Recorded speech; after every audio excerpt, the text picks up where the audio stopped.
Oh, welcome! It is March 6th, 2012. It is 1 in the afternoon on the West Coast. It is Hug Nation time everywhere. If you're watching this live, then thank you for being a part of this live vibration. And if you're watching this archive, thank you for being a part of this vibration. Whenever you receive this and let it flow through you and add to it, it is what this is all about, this intention, this love vibration. Thank you. When I was in junior high, I was depressed. What, you say? Junior high and you struggled? That's shocking. I know. It's kind of what defines junior high. But one of the things that I struggled with was religion and spirituality. And I felt that the religious systems that I had been brought up with, the more I learned about the things that the church had done in their name, the more I was angry at it, and the more I felt like religious people were stupid and there's no point to anything, and I kind of had a real existential crisis, in addition to a healthy dose of acne. And there was a fiction book that really helped me. It was Vonnegut's Cat's Cradle. And Cat's Cradle is about this kind of end-of-the-world sci-fi scenario where this religion is formed and called Bacchanism. And Bacchanism is based on the concept of FOMA. And FOMA are basically untruths. They define them as harmless untruths. And so the basic tenet of Bacchanism is live by the FOMA that make you brave and kind and healthy and happy. And for some reason, this was like this epiphany to me. Like, oh, it's not about finding truth. It's about finding the beliefs that make you the kind of person that you want to be in the world. That is pretty confrontational to a lot of people's ideas of religion. But I think if you take the judgment idea of untruth and instead think of it not as untruth, but as all beliefs are uncertain because we are flawed in our humanity and flawed in our perceptions, and we have a limited perspective, and so any belief we have is fuzzy around the edges. So live by whatever beliefs that are working for you until they don't. So my grandfather had a book that he loaned me once called All Religions Are True by Gandhi, and that's the topic of the day, is all religions are true. And when he was near the end of his life, at one point he asked if he could have it back because he had a friend that he wanted to loan it to. And of course, it's his book. I kind of forgot about it until I was in his room during the very last moments of his life on this realm. And he went into hospice the night before. The next day they say death is imminent.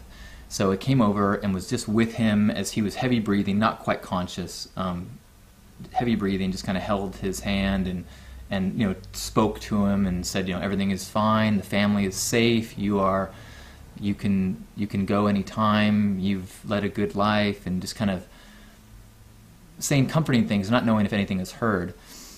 And at the time I was so thinking, oh man, I'm so grateful that I got to spend so much of the last 3 years of his life. We got so much quality time. I recorded so much of our conversations. I just have these incredible memories and incredible digital recordings of all of this. But the one regret I had, I was like, oh man, I wish I knew who he loaned that book to. That was the one physical thing I wanted to inherit from him, because he didn't have a lot of things, but this was something that I wanted. And I'm like, well, whatever.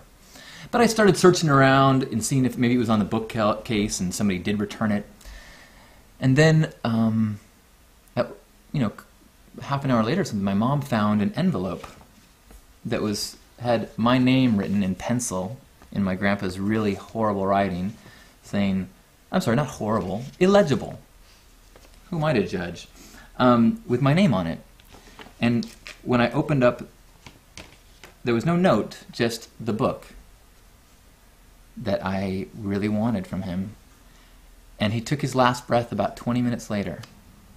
It was almost like he was like sitting there in this this kind of death rattle laugh breathing. If you've ever been with someone who's in their last moments, you know, that this very belabored breath and kind of, you know, and it was kind of like he was just sitting there going, "Come on, find the book, you got it?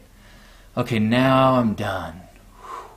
And it was one of the most beautiful things I've ever experienced. Maybe the most beautiful thing.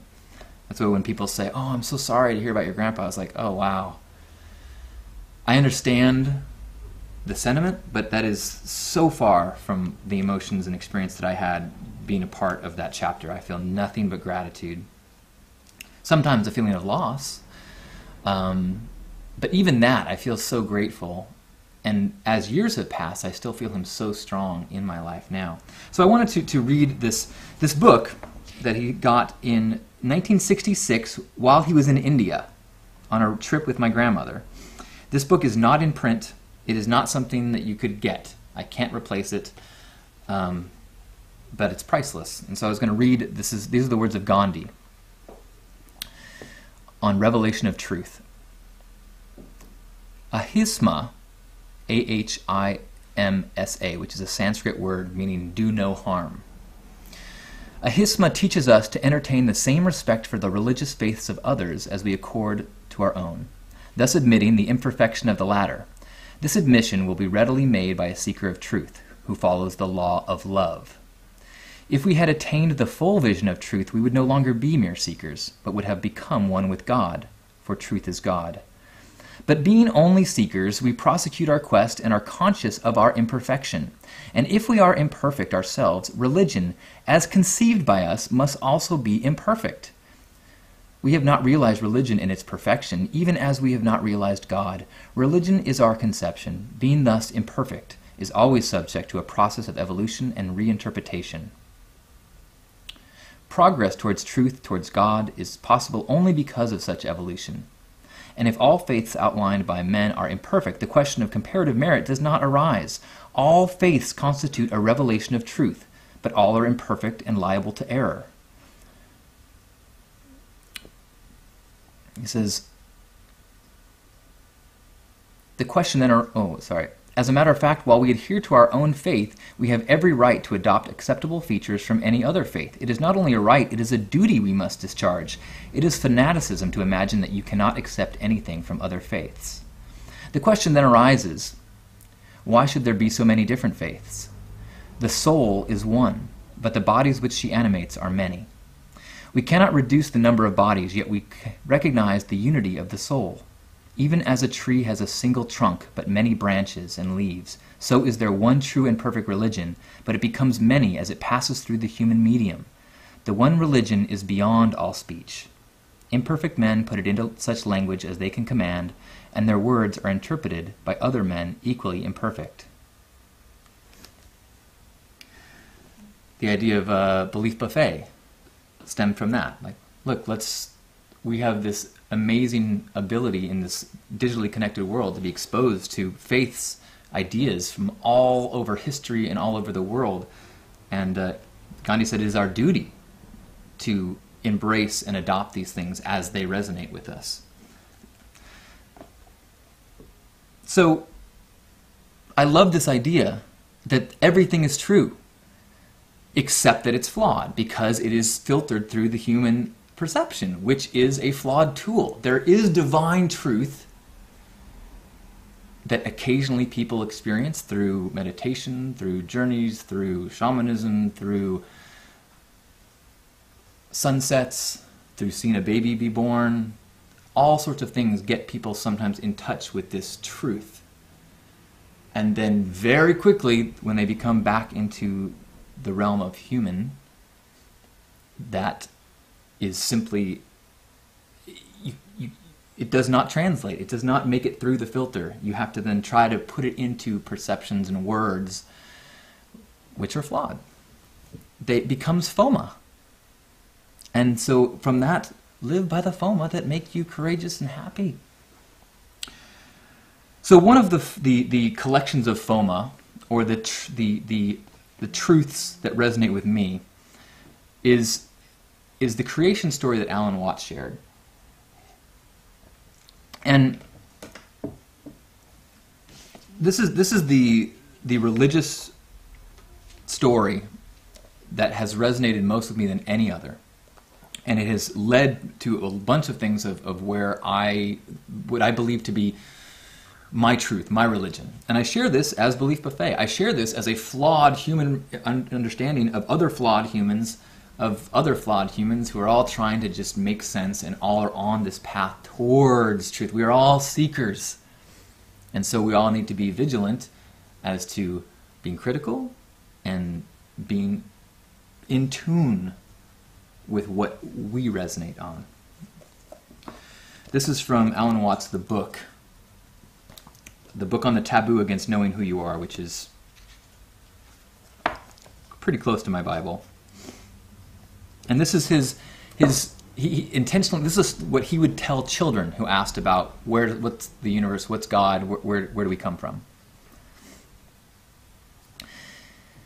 There was never a time when the world began, because it goes round and round like a circle, and there is no place on a circle where it begins. Look at my watch, which tells the time. It goes round, and so the world repeats itself again and again. But just as the hour hand of the watch goes up to 12 and down to 6, so too there is a day and night, waking and sleeping, living and dying, summer and winter.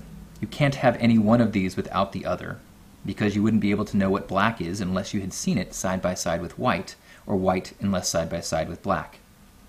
In the same time, or in the same way, there are times when the world is and times when it isn't. For if the world went on and on without rest forever and ever, it would get horribly tired of itself. It comes and it goes. Now you see it, now you don't. So because it doesn't get tired of itself, it always comes back again after it disappears. It's like your breath. It goes in and out, in and out. And if you try to hold it in all the time, you feel terrible. It's also like the game of hide and seek, because it's always fun to find new ways of hiding and to seek for someone who doesn't always hide in the same place. God also likes to play hide and seek. But because there's nothing outside God, he has no one but himself to play with. But he gets over this difficulty by pretending that he is not himself. This is his way of hiding from himself. He pretends that he is you, and I, and all the people in the world. All the animals, all the plants, all the rocks, and all the stars. In this way he has strange and wonderful adventures, some of which are terrible and frightening. But these are just like bad dreams, for when he wakes up, they will disappear. Now when God plays hide and pretends that he is you and I, he does it so well that it takes him a long time to remember where and how he hid himself. But that's the whole fun of it. Just what he wanted to do. He doesn't want to find himself too quickly, for that would spoil the game. That is why it is so difficult for you and me to find out that we are God in disguise. Pretending not to be himself. But when the game has gone on long enough, all of us will wake up, stop pretending, and remember that we are all one single self, the God who is all that there is and who lives forever and ever. Of course, you must remember that God isn't shaped like a person. People have skins, and there is always something outside our skins. If there weren't, we wouldn't know the difference between what is inside and outside our bodies. But God has no skin and no shape because there isn't any outside to him. The inside and the outside of God are the same. And though I have been talking about God as he and not she, God isn't a man or a woman. I didn't say it because we usually say it for things that aren't alive. God is the self of the world. But you can't see God for the same reason that without a mirror, you can't see your own eyes. And you certainly can't bite your own teeth or look inside your head. Yourself is that cleverly hidden because it is God hiding. You may ask why God sometimes hides in the form of horrible people or pretends to be people who suffer great disease and pain. Remember first that he isn't really doing this to anyone but himself. Remember too that in almost all the stories you enjoy, there have to be bad people as well as good people. For the thrill of the tale is to find out how the good people will get the better of the bad. It is the same as when we play cards. At the beginning of the game, we shuffle them all into a mess, which is like the bad things in the world. But the point of the game is to put the mess into good order, and the ones who does it the best is the winner. Then we shuffle the cards once more and play again. And so it goes with the world. So, this is a collection of FOMA. This is a human construct, a human way to make sense of something that is impossible to articulate. Joseph Campbell talks about the story of myth, how that if you look at any mythology, any faith, and you do so from a metaphorical perspective, if you don't get too attached to the things, then you get the same conclusion that all of these are true. They all overlap. They can be used to describe one another. And so for me, the metaphor of all this helps me to make sense of this. For every other faith, I mean, I think that's one of the reasons why in certain times in history, people are visited by saints or the Virgin Mary. This is what our brain construct is able to make sense, is to put into shape something that is indescribable and unfathomable, incomprehensible to human. And so we construct it in a way that we can make sense of it. Now, where this is getting interesting for me now is that as I go farther down my path of spirituality, I am uncertain if I am getting closer to truth or if what I'm learning is projecting deeper into my quest. Does that make sense? So as I am following the map, am I finding things at the end of the map, or is the map being created as I learn things that resonate with me? So as I've been studying and looking at and being exposed to amazing visionary art, I'm starting to, in meditation and other experiences, see these things. Were they there all along and I'm getting in touch with something that is a shared experience of other people? Or is the collective unconscious simply being exposed to these same visuals and ideas, and so all of us then construct it in the same way that in a certain other time in history you would have seen the Virgin Mary, because that's what everybody was talking about. So this idea of God giving himself amnesia and putting himself into human bodies is one that I have been resonating with and stretching out. And it's starting to get deeper and deeper and more profound and significant. And so this is how it's kind of fleshing out for me now. Is that, as Watts said, there is a one consciousness, a God, event, thing, which is everything. And it is timeless. It experiences all time as one. The experience of time chronologically is a human thing. And so the God experience is without drama. It's perfection, and it simply is in the state. And so one of the things that God does, I can only imagine that it goes in near infinite directions of folly, but one is the creation of Earth, which then evolves into these human consciousnesses. And just as Watts says, I'm sure God experiences all the consciousness levels of rock and plant and lapdog as well. But the ones that are interesting, because we approach God consciousness in our evolution, is so we have these billions of single point experiences of the universe, which is a single point of time and a single point of vision. That's what I'm experiencing right now. That's what you're experiencing right now. But and from this place, we're totally, we've gifted ourselves this retarded awareness of the universe, retarded by time and space. And so we get this little pinhole view and get to just go, whoa, whoa, whoa. And also within that pinhole view, we also have all of these issues and dramas and things. And so it's kind of like at the beginning of a Dungeons and Dragons game, when you get a character and you roll the dice to determine what his strengths and weaknesses are going to be. And we all get that too. And so we play the game. And from this perspective, that this is a game, this is a choice. We are here because we want this drama, we want this adventure, we want this play, we want all of it. The struggles are the things that we have given ourselves as opportunities to learn. The relationships, all of the relationships are these lessons.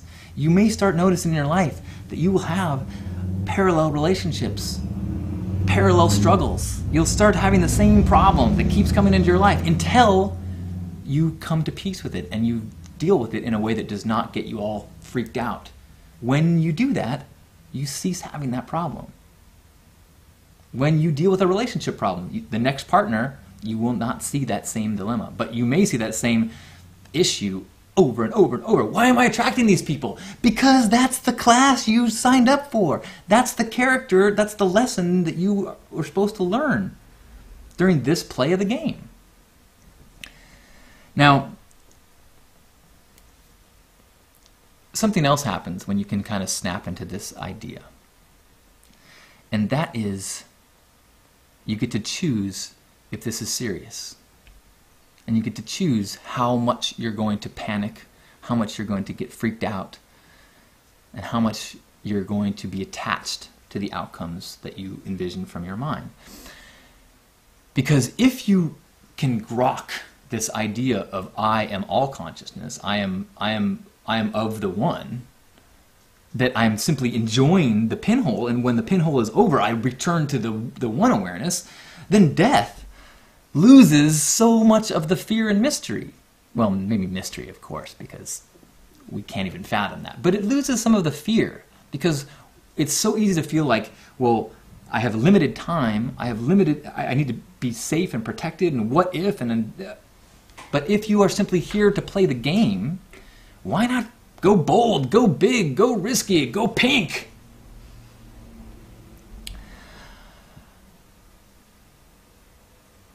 And when you start seeing that as a game, it changes everything.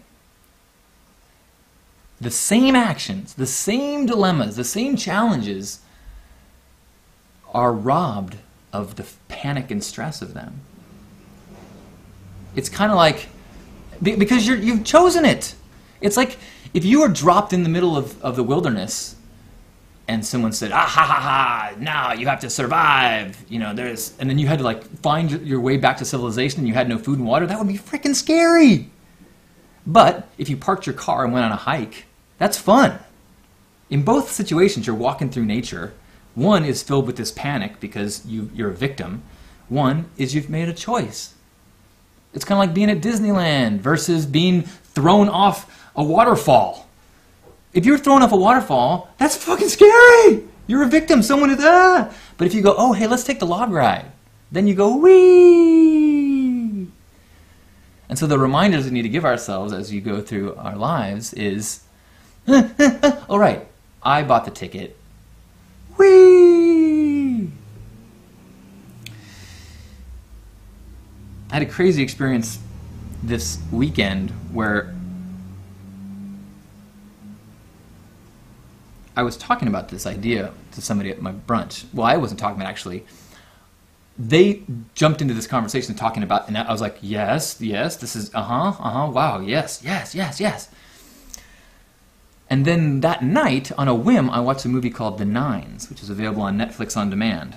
And I don't want to give it away, but I will encourage everyone to watch that movie because it echoes this exact same idea, which is another thing that seems to be happening as I don't know, am I finding truths or am I simply noticing the things that I want to notice that makes the mythology that I like work? And then I go back to Vonnegut and say, who the fuck cares? Whatever belief system is making me feel like life is fun and makes me motivated and impassioned about being a better person in the world and being more loving and being more connected, then who the fuck cares? Why do I have to be so attached to it being a truth? I am a seeker as long as I'm a human. So as long as my direction just feels right and it makes me feel good in the world and it makes other people's experience in the world a little bit better, then I think it's win-win-win. I had this thought, as the idea of we experience all lives, and that's kind of another thing that makes me more compassionate as well towards everyone, is because I feel like I am God experiencing this experience right now, which I'm fucking so enjoying this ride. Thank you for this ride. In fact, I think I'm gonna stay. I'm good. No, I'm gonna stay this one until for the whole lifetime. Okay. But when I interact with others, from people who are mean to me to cruel people, I have this awareness that that's me too. And I am trying to figure out something. I'm trying to learn a lesson. I'm trying to learn what I'm supposed to learn during that lifetime. And here's when I'm going to get a little sci-fi, if I didn't get too freaky already. Remember, this is Belief Buffet. You don't have to resonate with any of it. This is just things that I'm chewing on that taste good to me. So I was thinking about Fertility 2.0, which is the Burning Man theme this year. And I started to think about something that my grandpa said when he asked about death, and if he was scared. He said, if you could interview a fetus and ask it if it wanted to come out of the womb, it would say, hell no! Oh my gosh, no, don't make me go out there. I don't know what's out there. It's dark, it's cold, it's scary. I have everything I need in here. This is where I'm comfortable, it's warm, I'm fed. No, this is please, no, I'm good. And he said, well, how are we in any different position than a fetus as we approach our next transition? So I've been thinking lately about consciousness in general, all of consciousness, all of the earth almost, as this fetal experience. In some ways, all of the matter, all the planets of the universe are kind of like seeds that have been put into, you ever put seeds in a paper towel, and you maybe put or plant a bunch of seeds and then some of them will sprout? So the earth is one of those seeds that was one of the ones that, it got moisture and it softened and now it sprouted. And what sprouted on it? Life. And what does that life then grow into as it evolves? Evolution is this incubation process. And so as we live these lifetimes, as we learn the lessons that we're supposed to, that is the cellular growth inside a womb is like the spiritual growth of humans on this planet. And just as the fetus has an umbilical cord so that they must stay alive, in this reality, in this dimension, our umbilical cord is matter. We need air and food and water, and we live in the matter world. Physical matter itself is our umbilical cord. But when the consciousness evolves and grows to the point where it has gone to full gestation, it is born into the next dimension, which we cannot fathom. We simply cannot. It is in the same way that a fetus could never explain or understand the world.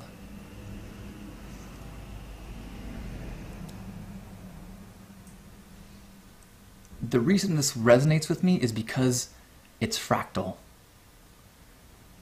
And nature keeps proving over and over that things are fractal.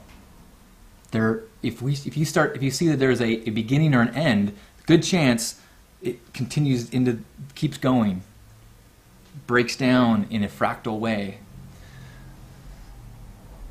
So now, is there any way to prove any of this? Absolutely not. Is there any danger to believing it? I don't think so.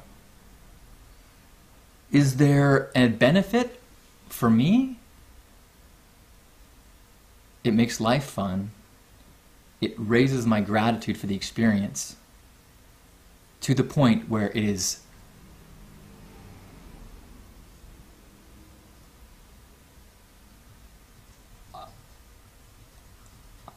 awe-inspiring. When this plane of awareness is a gift that I have given myself, then every single thing in it is part of the gift.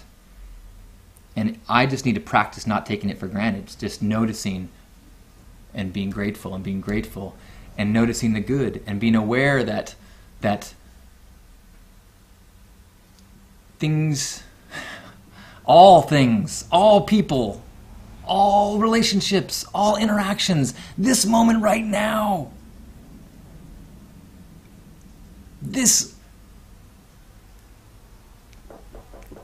bridging of our human separateness into a feeling of connection as best we can do with our human capabilities. That's all part of what we're learning in this time as we play the game. Thank you so much, I say to myself,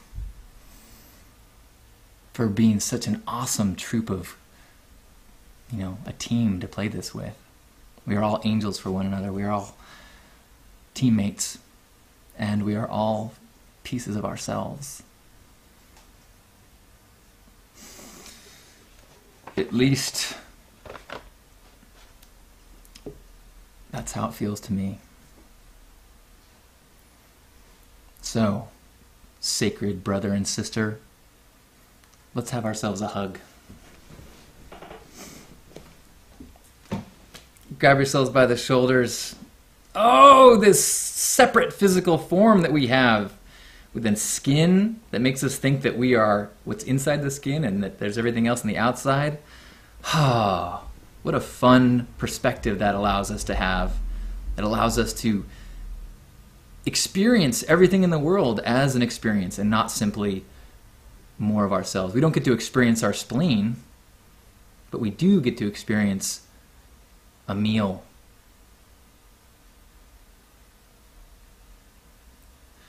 And this physical body houses our personality, which it all covers up that divine seed that connects us to who we really are, which is God. And if that word bothers you, spit it out. Connects us to the one, to all, to this universe.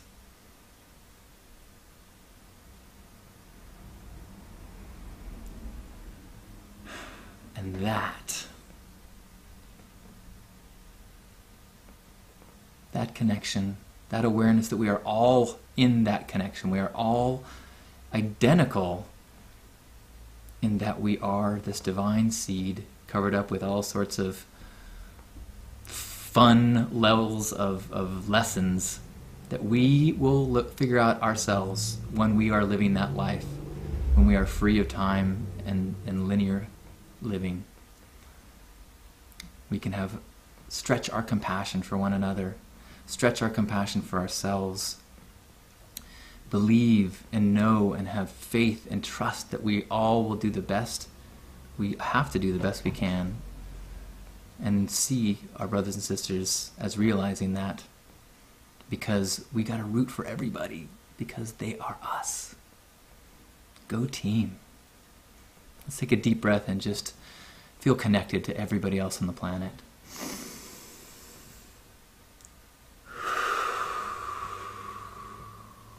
One more.